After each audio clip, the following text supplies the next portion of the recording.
Hi, I'm Sherry and welcome to my channel.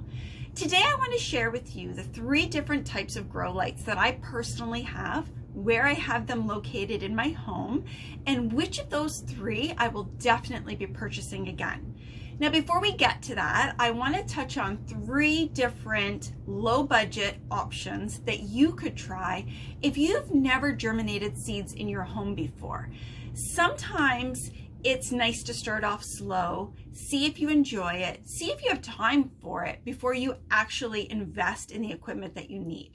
So the first way that I would suggest that you try it out is if you have south-facing windows or doors, then this is a perfect place to actually put your container of soil and seeds and let the natural sunlight warm that up and germinate it for you. If you don't have south-facing windows or doors, then I would suggest trying a fluorescent shop light. Now they're fairly inexpensive, and sometimes you can actually find them on Marketplace on Facebook. I know when I looked about a week ago, there was a couple on there that ranged between $10 and $15. Now this is a great option if you're just wanting to dabble in doing your seed germination. The only thing that I would suggest to you is that if you are going to try it with a fluorescent shop light, you really need to be careful that once your plants start to grow, you don't want your seedlings to be able to touch those lights, because those lights will actually burn your seedlings. And that's the last thing you want.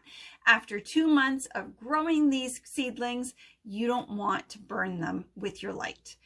Now, the other option that you can consider is actually going out and purchasing light bulbs. So if you have a fixture laying around, maybe you've done a reno in your bathroom, or maybe you have a friend or a family member that has an extra fixture, or again, check on Marketplace on Facebook, you might find one for $5, then you can go out and purchase some light bulbs. Now, you have to be careful on the light bulbs that you select. You want to make sure that you are taking into consideration the lumens and the kelvins. Now, kelvins are usually represented with a K. So if you're looking to see what there is on that light bulb, those are what you're going to look for. Lumens represent the intensity of the light. So you want to make sure that you get a light bulb that has the highest lumens that you can get, because the higher the lumens, the brighter that light bulb is. Kelvins, or K, is the actual color temperature of the light. And you want that number to be between 4,500 and 6,000. If you buy a bulb that has a high lumen and a K in the range of 4,500 to 6,000, that's going to guarantee that you're going to grow nice and healthy plants. All of the grow lights that I personally have are LED. And when you buy an LED grow light, the strength and intensity of the light is measured by the total wattage of that light. So when I first started looking for LED lights, I was looking at how many lights there were, how bright it was, what is the wattage, what is the lumens. And I have to tell you that I ended up in a rabbit hole until I finally realized that when you buy an LED light, you're not looking at all those other factors. You're looking at the total wattage of your light. So I know some of you who already have grow setups are probably wondering when I'm going to get to the good stuff. It's now. So I'm going to walk around my storage room where I have all my grow setup stuff, and I'm going to show you the initial setup that my husband put together for me, which I'm still using, but I want to show you how I've expanded as well. And then I'm going to tell you exactly which light I'll be purchasing again this year. So this is the bench that I use. I put up whatever container I'm using to germinate my seeds. I fill it with soil that I have moistened in this container here. And then I put the selected seeds into it and I move them over to this station here. Now I'm just going to back up so you can see it. It's actually a 4-shelf unit. Give you a good look there. And what my husband has done is he has on the inside of it covered it in tin foil. And on the outside, he put plastic.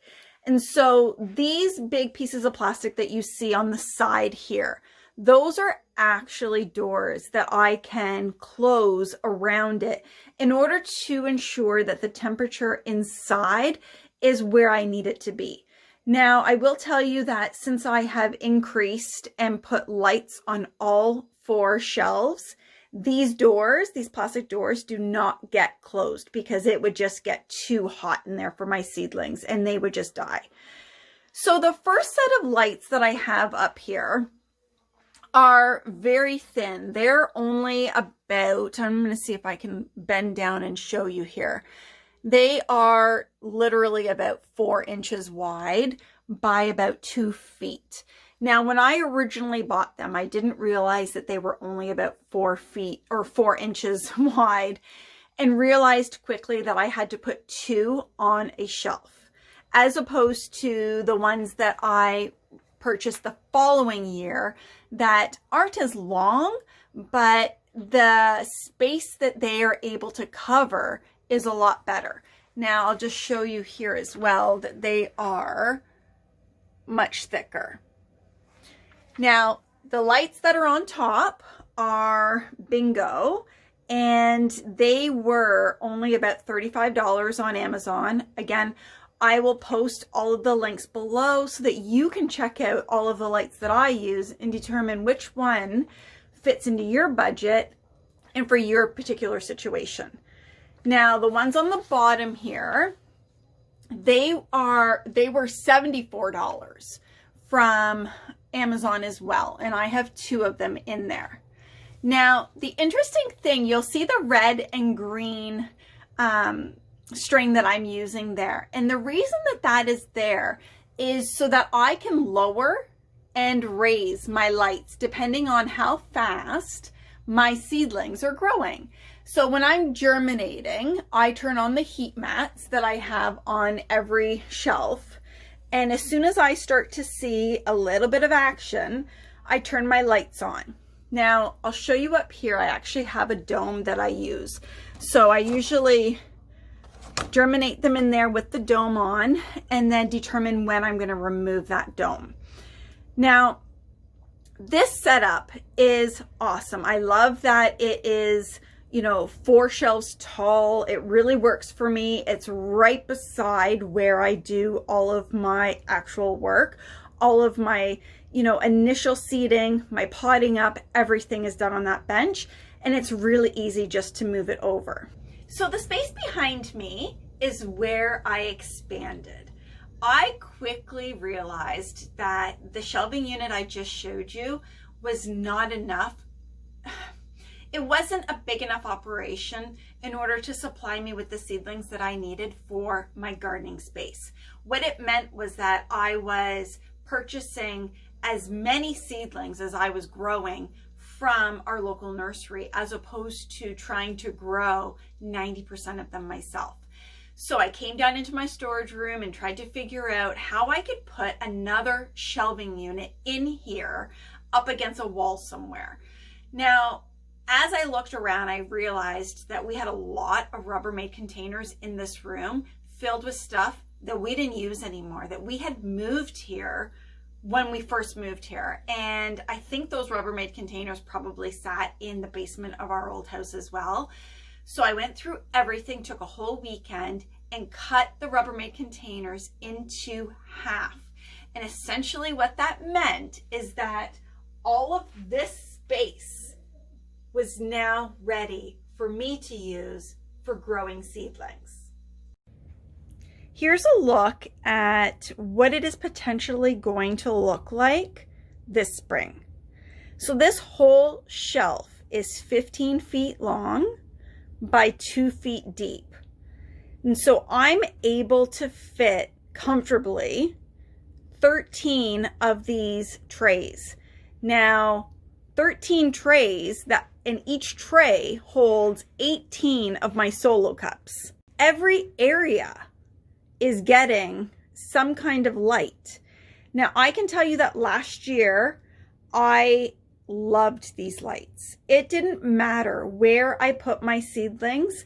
They almost grew in front of my eyes as I watched them. It was amazing. And so, like I mentioned, I have 3 of them right now, and I am planning on getting a 4th one to put at the end of this 15-foot shelf. And so I'm just going to show you how it looks and how I have it all done up here. So they're on a pulley system. I can lower or raise them depending on how big the plants get and how small they are when they start. I can lower it down. I did find last year that even when I transplanted or potted them up and put them over here, I was able to actually leave these lights high like this, and they did amazing. I would recommend all of my grow lights depending on what your price point is. So if you're looking to try it out for your first time and you want to purchase a light, then I would suggest trying out the $35 light, trying out a small section of seeds or a small selection of seeds, and seeing if you like it. And if you like it, you can expand on your grow stations next year. Now, if you're looking to spend a little bit more, if your price point is, under $100, then I would suggest that you try the second light that I showed you, because it really does provide a good amount of heat to those seedlings as well as a good amount of coverage. So that light, again, is only a foot long, but it provides enough light to cover that whole 2-foot shelf that it's on. Now, if you're looking to spend a little bit more money, and so the Mars Hydro lights behind me cost me $120, then that's what I would recommend. I would suggest that if you are willing to pay that amount of money, to just go right out and spend it on the Mars Hydro, because that light, out of all 3 that I have, is my favorite. Thank you so much for spending some time in my grow room, aka the storage room. Have a great day.